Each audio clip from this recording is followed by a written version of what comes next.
there is a man who walks into a room and the noise stops. Not because he is the loudest, not because he is the most dangerous, not because he is the most dangerous, not because he announced himself. The noise stops because something in every person there, some ancient primal circuit, registers that something real just entered. You've seen that man, maybe once, maybe in a film, maybe in your memory briefly like a flash. You have never forgotten him. Now ask yourself the honest question, the one that burns at the back of your skull. Why is that man not you? Most men spend their entire lives doing one thing, one invisible, exhausting, soul-corroding thing. They spend their lives asking to be seen, asking to be taken seriously, asking through every conversation, every performance, every carefully chosen outfit and rehearsed joke for someone, anyone, to look at them and say, "You matter." They call it networking. They call it confidence building. They call it putting yourself out there. But strip away the language and what you see is a beggar, a polished beggar, a beggar in a good jacket, still begging. You know this man because you have been this man. At some point, maybe you walked into a meeting and laughed a little too hard at the boss's joke. Maybe you posted something online and then sat refreshing the screen waiting for validation to arrive in the form of small red numbers. Maybe you softened your opinion the moment someone pushed back, not because they made a good argument, but because the discomfort of being disagreed with felt unbearable. That softening, that's the tell. That is the sound of a man surrendering the one thing he cannot afford to surrender. Here's the truth that nobody in your life has had the courage to say to you, respect is not a gift. It cannot be asked for. It cannot be purchased, manufactured, or performed into existence. And the moment you try, the moment you lean into the asking, you make it structurally impossible for anyone to give it to you. Because respect, genuine respect, the kind that changes how a room feels when you enter it, is only produced by one mechanism. It is produced by a man who does not need it. Think about the people in your life who command real deference. Not the ones who are loud, not the ones who brag, not the ones who list their accomplishments in the first 3 minutes of every conversation. The ones who make you feel, in their presence, that you are standing near something solid, something that will not move. What is the quality they share? It is not money, though some have it. It is not physical size, though some carry it. It is not even intelligence, though many are sharp. The quality they share is this: they are not trying. They are not working for your approval. They exist independent of your opinion, and that independence is the most attractive force a human being can generate. Thomas Shelby never asked a room for permission to be Thomas Shelby. He did not walk in wondering what people thought. He walked in already knowing what he was going to do, and already having decided that nothing in the room had the power to stop him. That is not arrogance. Arrogance is a performance. It is insecurity wearing a loud coat. What Shelby carried was something colder and more permanent: certainty. And you cannot fake certainty. You can only build it. The question is whether you are willing to do what that building requires. Let us get precise about what this trait actually is, because the internet is full of vague language. Be confident, be disciplined, believe in yourself, and vague language produces vague results. What we are talking about has a specific name. It is called inner authority, and inner authority is not a feeling. It is a structure. It is a set of decisions you make, repeatedly and without exception, that over time build a person who cannot be moved by external judgment, because they are anchored to something internal that is more real than anyone else's opinion.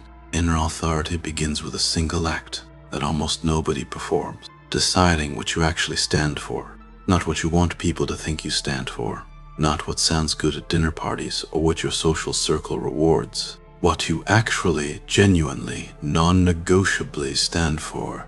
Your values, your lines, the principles you would hold even if holding them cost you something. Most men have never done this. They have absorbed values from their parents, their culture, their peer group, and they have never once sat down and asked, do I actually believe this? Is this mine? Because a man who lives by borrowed values can be destabilized by anyone who challenges those values. He has no ground to stand on that is truly his. A man with inner authority has done the work. He knows what he believes. He knows why he believes it. He has tested those beliefs against pressure and found them solid. And because of that, when someone disagrees with him, when someone tries to shame him, manipulate him, or crowd him into performing for their approval, he does not feel threatened. He feels nothing, or something close to it, not cold, not distant, just unaffected, because the attack has nowhere to land. You have seen this quality in Shelby. You remember the scenes where someone threatens him, where someone tries to intimidate him, outmaneuver him, or break his composure. Watch what happens to his face. Watch his body. There is no flinch, no defensive spike, no scramble for a comeback. He simply looks at the threat the way a mathematician looks at an equation, with interest, without fear, and begins calculating the response. That absence of flinch is not performed. It cannot be performed for any sustained period without cracking. It is the product of a man who knows exactly what he is capable of, and what he is willing to do. Everything else, including other people's behavior, is just information. This is the architecture, values, tested and owned, clarity about what you will and will not accept, the willingness to act from that clarity even when the social cost is high. These are not personality traits you are born with. They are decisions. And the difference between the man who commands respect effortlessly and the man who spends his whole life chasing it is simply this: one made those decisions, and the other is still postponing them, still waiting for a better moment, still telling himself that once things settle down, once he is more secure, once conditions are more favorable, he will finally become the man he knows he is capable of being. But the man he admires never waited for better conditions. He built himself in the worst ones. There is a behavior that men who lack inner authority engage in constantly, and it is so normalized that almost nobody identifies it as the problem it is. The behavior is over-explanation, and it is destroying you. Every time you make a decision and then spend 10 minutes explaining why you made it to people who did not ask, you are signaling that you need their validation. Every time you qualify your opinion before you state it. I might be wrong, but this is just my perspective. I don't know if this makes sense, but you are pre-apologizing for your own existence. Every time you change your answer, the moment someone raises an eyebrow, not because they presented a fact you hadn't considered, but because their expression made you uncomfortable, you are broadcasting to the room that your internal compass is for sale. And once a room knows that, once people sense that your position is negotiable, based on social pressure, they stop taking your positions seriously. Why would they? You clearly don't. The man with inner authority speaks once. He says what he means. He does not surround his opinion with protective layers of softness. He does not conclude every statement with an upward inflection, turning it into a question, checking whether the audience approves.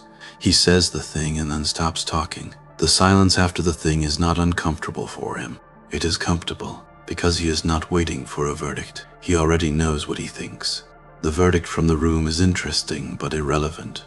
Silence is one of the most misunderstood instruments available to a human being. Most people fill silence because silence feels like losing, like the absence of talking is the absence of winning. So they rush to fill the gap with words, with laughter, with motion, with performance. And every time they do, they spend a small piece of the credibility they were trying to build. The man who can sit in silence, genuinely, comfortably, without the need to fill it, communicates something at a frequency below language. He communicates that he is enough on his own, that he does not need the room to feed him energy, that he is, in some important sense, complete. This is what people mean when they say someone has presence. It is not a magical quality. It is the byproduct of a man who is not performing, who is not trying to be perceived as something, who is simply being what he is, in full, without apology, and then waiting to see what the world does with that. Thomas Shelby, in a room full of people, is quieter than almost everyone around him. He speaks less. He moves less. He explains nothing. And the consequence is that every word he does say carries the weight of a stone, because it is rare, because it is deliberate, because it came from a place that does not need your approval to exist. If you want to practice one thing this week, one single concrete behavior that will begin to shift how the world responds to you, practice not explaining yourself. Say the thing. Stop. Let the silence sit. See what happens. Most men cannot do it for 30 seconds. But the man who can do it for 30 seconds, then 60, then in meeting rooms and difficult conversations and moments of conflict, is building something invisible and immovable inside himself. This is the part where most motivational content retreats, because this is the part that requires saying something that people do not want to hear. So let's say it clearly without softening it, because softening it would be its own kind of hypocrisy. There is a version of kindness that is actually cowardice wearing a compassionate mask, and it is costing you everything. You have been taught by culture, by family, by every system that benefits from your compliance, that the way to be a good person is to accommodate, to be flexible, to not make things difficult, to smooth things over, to let things slide. And when that teaching comes from a genuine place of wanting to maintain relationships and treat people well, it is wisdom. But somewhere along the way, for most men, it curdles. It stops being generosity and becomes fear. Fear of conflict. Fear of disappointing people. Fear of what happens if you hold a line and someone gets upset. And the man who lives in that fear does not look kind. He looks weak. And people treat him accordingly. Every time you accept behavior you said you wouldn't accept, you teach people what you are made of. Every time you say yes when you mean no, you build a relationship founded on a lie. Every time you let something pass, because confronting it feels too hard, you add another stone to the wall between the man you are and the man you know you should be. And over months and years, that wall becomes very thick. And the man on the inside, the one who knows what he actually wants, what he actually believes, what he actually will not tolerate, starts to become a stranger, distant, muffled, barely audible beneath the performance of agreeableness. Shelby held lines that cost him. He paid prices for his positions that most men would not be willing to pay. But notice what those payments produced. They produced a world that knew exactly where he stood. They produced relationships built on reality instead of performance. They produced adversaries who respected him even as they feared him, because there is something in a human being, something very old, that admires a man who means what he says, even when what he says is uncomfortable, even when what he says is no. You do not need to be ruthless. You do not need to be cold. You do not need to become a machine that processes the world without feeling. What you need to do is tell the truth, to yourself first, and then to the people around you. When something is unacceptable, say it, not in a performance of anger, not in a lecture, calmly, clearly, once, and then enforce it. The enforcement is the respect. The boundary that has no enforcement is not a boundary, it is a suggestion. And the world does not organize itself around suggestions. It organizes itself around people who mean what they say and prove it by their behavior. Start small if you have to. Cancel the plan you agreed to out of guilt. Say no to the request that costs you time you don't have. Give the honest answer instead of the comfortable one. Each of these small acts of truth is a brick. You are building something, and what you are building is a man who cannot be bent. Let's talk about the real enemy, not the boss who disrespects you, not the partner who doesn't appreciate you, not the friends who take more than they give, not the world that seems designed to grind you down. The real enemy is internal, and he is sophisticated. He speaks in your own voice. He knows all your justifications. He has been inside your skull long enough to know exactly which reasons you will accept for not becoming who you are capable of becoming. His name is self-doubt, but not the obvious kind, not the loud, paralyzing, I can't do anything kind. The dangerous kind is quieter. It whispers that now is not the right time, that you need more preparation, that you almost have what you need but just not quite yet, that you should wait until you feel ready. It disguises itself as prudence, as responsibility, as patience. And while you are being prudent and responsible and patient, your life is passing. And the man you are going to become is waiting in a room you never open. The fear of being exposed is at the center of all of it. Because if you actually try, if you actually step into the full version of yourself, declare what you stand for, hold your line, stop performing, stop seeking approval, then people can see you, the real you. And the real you might not be received well. The real you might be criticized, rejected, laughed at, failed. And as long as you are performing, as long as you are playing a smaller, safer, more palatable version of yourself, you have a defense. That wasn't the real me. The real me is better. I just haven't shown it yet. That defense is a prison. It is the most comfortable prison ever designed because it looks from the inside like wisdom, like strategy, like patience. But it is none of those things. It is avoidance. It is the decision to preserve the possibility of being great rather than risking the reality of finding out. And a man who lives inside that decision for long enough eventually stops believing the possibility is real. He just carries it like a weight, a vague grief for a life he never tested. Shelby was tested early. He came back from a war that broke most men who entered it. He built an empire from the ash of what those experiences left behind. He did not do it because he was fearless. Do not make the mistake of thinking that men who act are fearless. He did it because he decided that the cost of not acting was higher than the cost of acting and failing. He decided that the unknown was less dangerous than the certainty of remaining still. That calculation is available to you right now, today. You do not need a wall. You need the honesty to admit that you are afraid, and the discipline to move anyway. The internal enemy weakens only when you stop negotiating with him, when you stop explaining to him why you will do the thing eventually, and you simply do the thing. Action does not require the absence of fear. Action is what happens when you stop requiring the absence of fear as a condition for living. The way a man with inner authority processes the world is fundamentally different from the way a man without it does. And the difference is not intelligence.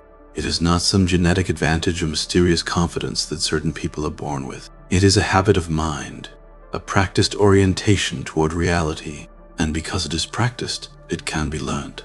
The man who begs for respect is reactive. His emotional state is determined by what is happening around him. When things go well, he feels good. When things go badly, he feels bad. When people approve of him, he expands. When people criticize him, he contracts. His inner state is a function of external inputs, which means he has handed the controls of his own experience to anyone who bothers to interact with him. This is not a small thing. This is everything, because the man whose inner state is controlled by the outside world can be destabilized by anyone, at any time, for any reason. He is permanently exposed, permanently vulnerable, and that vulnerability radiates outward, and everyone around him can feel it. The man with inner authority is, by contrast, internally anchored. He feels things. He is not a robot. He is not disconnected.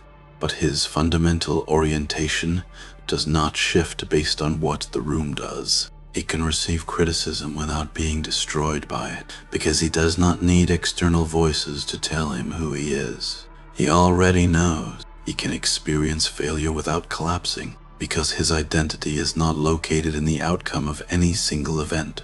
He is not the success. He is not the failure. He is the person who attempts things, learns from what happens, and continues. That continuity, that persistence of self across outcomes, is what other people experience as unshakability. Think about how Shelby responded to setbacks, and there were many. Betrayals, losses, moments where everything seemed to be falling apart. He did not dissolve into the crisis. He looked at it, he assessed it, he decided what it required, and then he moved, not from panic, not from emotion, from a deliberate, clear-eyed calculation of what the situation demanded. That is not suppression. He felt the weight of what he carried, often deeply. What he refused to do was let the feeling become the decision. The feeling was information. The decision came from somewhere more solid. You can practice this. When something goes wrong, and something will, today or tomorrow or next week, notice your first instinct. Notice the reactive pull to respond immediately, emotionally from the surface, and then pause. 1 breath, 5 seconds. Ask yourself, what does this situation actually require? Not what does it make me feel like doing? What does it require? That gap, that 5-second gap between stimulus and response is where the king lives. And that gap is the difference between the man who is controlled by his life and the man who controls it. This is not a small skill. It is arguably the most important skill available to a human being, and it cannot be downloaded. It cannot be purchased. It can only be built, one moment at a time, by a man who has decided that his reactions are not facts, they are options. When people talk about discipline, they almost always talk about the obvious things: waking up early, going to the gym, eating well, working hard, and those things matter. They are the visible architecture of a disciplined life. But there is a deeper discipline that almost nobody discusses, and it is more important than all of them. It is the discipline of consistency between who you are in public and who you are in private. A man who begs for respect is, in most cases, 2 different people. There is the version he shows the world, put together, capable, in control, and there is the version that exists in private, anxious, distracted, scrolling at 2 a.m., making promises to himself that evaporate by morning. And this split is the source of the problem, because the body knows, the nervous system knows. Some deep part of your operating system is tracking the gap between the man you perform and the man you actually are, and that gap generates a constant, low-level anxiety that leaks out in ways you cannot fully control. The nervous laugh, the defensive spike, the need to prove something in every conversation. These are symptoms, and the disease is the gap. Integrity, not as a moral concept, but as an engineering concept, means structural wholeness. A bridge with integrity is a bridge where every part is doing what it is supposed to do, where there are no hidden compromises, where what you see is what is actually bearing the load. A man with integrity, in this sense, is a man who is the same person whether he is being watched or not, who makes the same choices at midnight that he would make at noon, who does not need an audience to behave like himself. And the radical consequence of becoming that man is that the anxiety goes away, not because life gets easier, because the gap closes, because you no longer have to maintain 2 versions of yourself simultaneously. You are just one person, and one person, whole and consistent, is far more powerful than 2 people pretending to be one. Shelby's authority was rooted in this. Every person around him understood at a very deep level that the Thomas Shelby they saw was the Thomas Shelby that existed. There was no soft version hidden away behind the performance. What they saw was the whole thing. And that wholeness, that absence of hidden contradiction, is what made him truly difficult to manipulate. To manipulate someone, you need leverage, and leverage comes from the gap between who someone is and who they are pretending to be. Remove the gap, and you remove the leverage. So the discipline that matters most is this: do what you say you will do. In the small things first. Tell yourself you will wake at 6 and wake at 6. Tell yourself you will not check your phone for the first hour of the morning and do not check it. Tell yourself you will finish what you started and finish it. These are not impressive acts. Nobody will applaud them, but each one is a deposit into an account that compounds, the account of your own self-trust. And the man who trusts himself completely is the man nobody else can shake. There is a physical dimension to inner authority that cannot be ignored, and it is not about size, symmetry, or any quality you were or were not born with. It is about attention. Specifically, it is about where your attention lives when you're in a room with other people. The man who lacks inner authority has his attention fixed outward, on surveillance. He is constantly monitoring. How is this being received? What are they thinking? Am I making the right impression? Is the conversation going well? This surveillance is total and exhausting and invisible to him because he has been doing it so long it feels like normal thinking. but its consequences are visible to everyone else. The man who is monitoring is not present.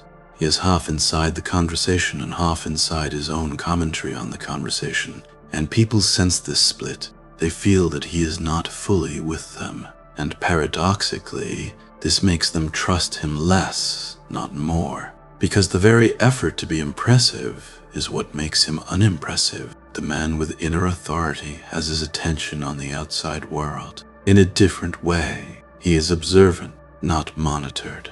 He is watching people and situations because he is genuinely interested in what is actually happening, not because he is checking how he is doing. He listens more than he speaks. When he does speak, he speaks about the subject at hand, not about himself. He asks questions that show he was paying attention, and the result is that people feel genuinely seen in his presence. And feeling genuinely seen is one of the most powerful experiences available to a human being. It creates loyalty. It creates trust. It creates the deep, instinctive feeling that this is a person worth being around. Your body communicates this as well.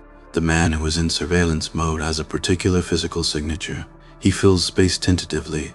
He occupies as little room as possible. His gestures are small and close to his body. His voice rises at the end of sentences. His eye contact breaks first, not because he is commanded to do these things. They emerge naturally from the inner state of monitoring and seeking approval. Change the inner state, and the body changes with it. The man with inner authority takes up the space he occupies, not aggressively, not performatively. He simply does not shrink. He speaks at a pace that assumes he will be heard. He makes eye contact because he is genuinely interested in the person he is looking at, not because he is performing confidence. He pauses. He moves deliberately. These are not techniques. Techniques crumble under pressure. These are the natural physical expressions of a man who does not need the room's permission to exist in it. Start paying attention to your body in rooms, not to correct it in real time. That is a different kind of performance. Pay attention to it as data about your inner state.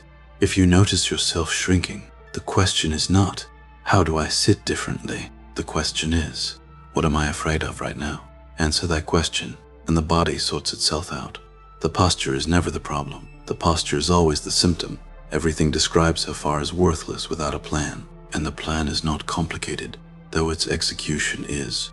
Because execution requires something that information never provides on its own, sustained will, the willingness to do the uncomfortable thing, repeatedly, in the absence of immediate reward, against the constant pull of old habits and familiar comfort. That sustained will is what separates the men who change from the men who have inspiring evenings and ordinary mornings. So here is the structure. First, know your values. Sit down, not while doing something else. Actually sit down and write out what you genuinely believe in, not platitudes, not the things you are supposed to believe in, the actual principles that govern your best decisions, the lines you would hold under pressure. Write them down and then test them. Am I living these right now? In my work, in my relationships, in my private habits? Where the answer is no, you have found your work. Second, identify where you are performing. Look at the relationships in your life and ask honestly whether you are showing up as yourself or as a version of yourself designed to manage someone else's reaction. The relationship where you say yes when you mean no. The conversation where you always defer. The group where you shrink. These are not personality requirements. They are habits. Habits built from a reasonable survival strategy you developed at some point that has now outlived its usefulness. You can change them, not all at once. That kind of dramatic self-renovation usually collapses. One boundary, one honest answer, one moment of not explaining yourself, then another. Third, build the private consistency. Decide what your standards are for your own behavior when no one is watching, and then hold them, not because anyone will know, because you will know, and the knowledge accumulates. And eventually you become a man who has kept enough promises to himself that his own word means something. To himself first and then to everyone else. Shelby built an empire. You probably are not building an empire, but the mechanism is identical at any scale. Clarity about what you want, ruthless honesty about where you are, consistent action in the direction of what you want, regardless of the discomfort that action produces, and the willingness to let people be disappointed in you rather than disappoint yourself. That last part is the hardest. Most men will sacrifice anything, their goals, their integrity, their sense of self, to avoid the discomfort of someone being unhappy with them. Breaking that pattern is the essential move. It is not a move you make once. You make it daily, in small moments, in conversations, in choices about how you spend your time and who you give access to your life. The version of you that commands respect is not a different person. He is not waiting behind some final achievement, some financial threshold, some external step of approval. He is you, making different choices, choices that are available right now, not after more preparation, not when conditions improve, now, today, in the next conversation you have, in the next decision that asks you whether you will hold the line or let it go. The man who holds it consistently becomes someone that rooms feel when he enters, and that is not a small thing. That is everything. Here's the final thing. Thomas Shelby did not become what he became because the world was kind to him. He became it because he decided, in circumstances that gave every rational justification for becoming smaller, to become larger instead. That decision is not a Peaky Blinders story. It is a human story. It is available to you. The noise does not stop when you walk in because of the clothes you wear or the title you carry. It stops because you have done the quiet, private, unglamorous work of becoming someone who does not need it to. Start the work today, now.